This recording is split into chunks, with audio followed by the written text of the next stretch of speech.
Thank you po for your kind message po kay Lolo Imo. Thank you po.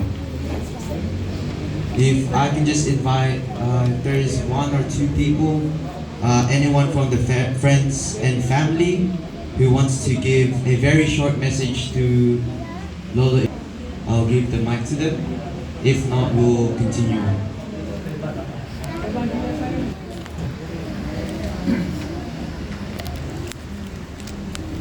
Isang magandang pinagparang gabi po sa ating lahat.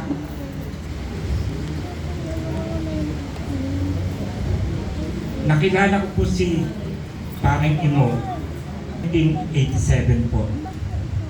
Mula po noong 1987, madalas na magkasama po kami sa bahay nila, sa bahay po namin.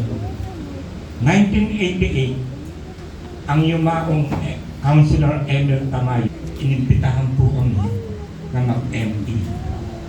Siya at ang kanyang asawa, si Maring Bebot, ako at si Elsa. So, nagsabay po kami 1988 po. 1989, ipinanganak yung panganay ko, si Isaiah. Ako siyang ninong sapagkat nakikita ko po ang pagiging tunay na ama niya. Kasi madalas ako sa bahay nila, talagang very caring father po siya.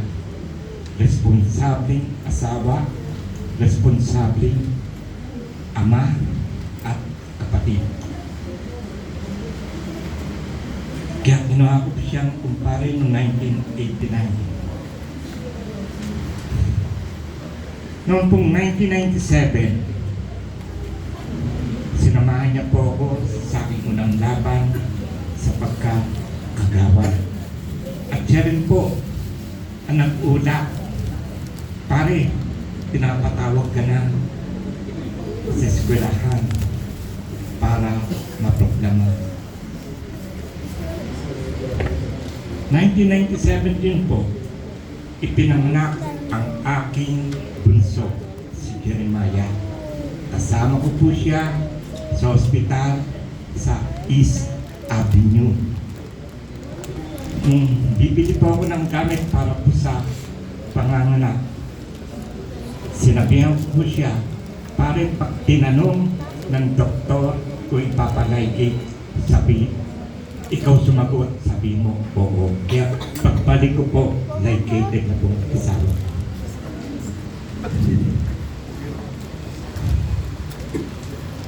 Year 2000, pero bago po yun, naging lupon po siya ng aking ama.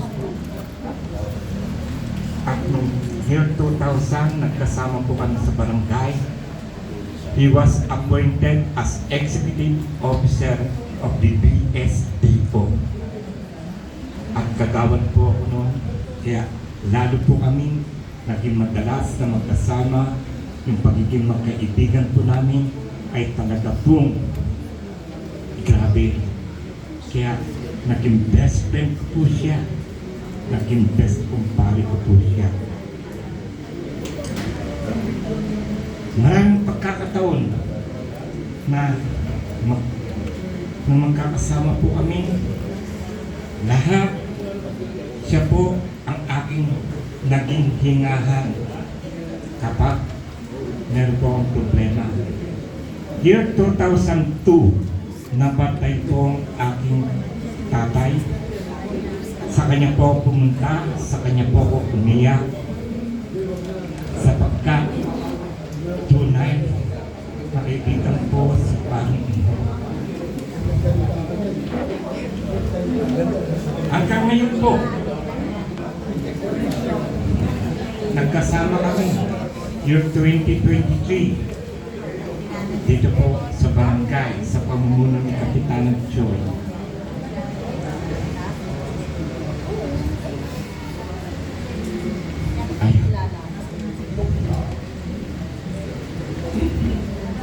So, si Paring Imo, hindi po siya plastic na tao.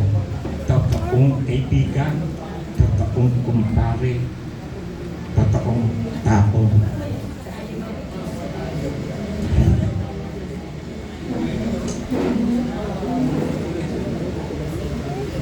Sabi po nila,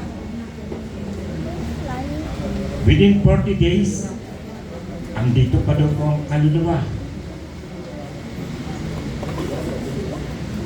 Kaya, may posibilidad po because our God is a mysterious God. Kung naririnig mo ako, pakikamusta mo ako sa tatay ko, sa nanay ko.